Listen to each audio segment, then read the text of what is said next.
brought to you by Palvi Agrico. आता शेतीसाठी जे काही लागणार ते घरपोच मिळणार, तेही मोबाईलच्या एका क्लिकवर. जयली तिथं इच्छा व्यक्त केली. आम्ही त्यांच्या कुटुंबातला आहोत. दादांच्या कुटुंबातले सदस्य का नाही तुमच्यासोबत आता? ते त्यांच्या लेवलवर लढतायत ना. जयली तिथं इच्छा व्यक्त केली. आम्ही त्यांच्या कुटुंबातला आहोत. आम्ही पण त्यांच्या जवळ होते.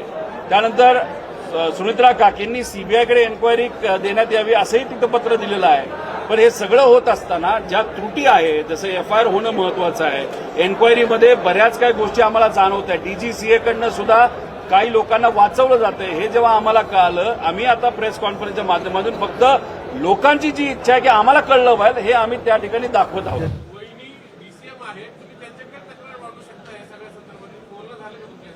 हे बघा, ते त्यांच्या लेवलवर प्रयत्न करतायत.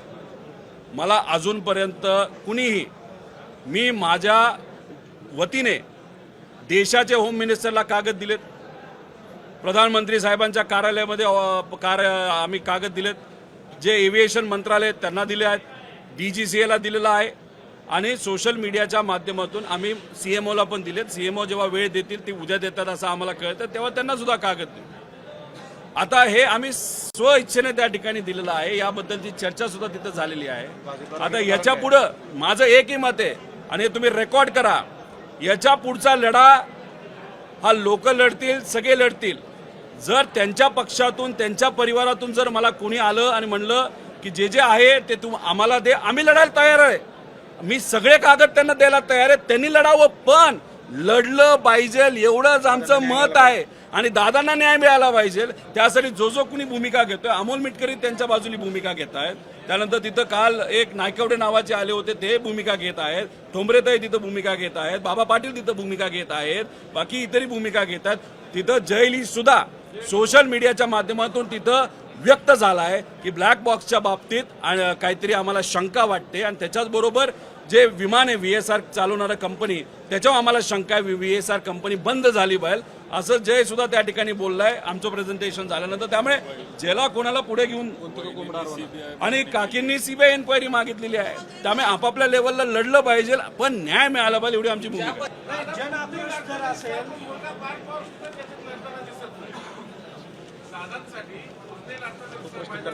नाही, तो त्यांच्या लेवलवर तिथं काही अधिकाऱ्यांशी बोलून कसं तरी तो त्याच्या लेवलला लढत असेल. तो लढत नाही असं आपल्याला म्हणून चालणार नाही. जय त्याच्या लेवलला तिथं बोलतोय. काकींनी तिथं सीबीआयकडे एन्क्वायरी द्यावी, ते त्या ठिकाणी लढतायत.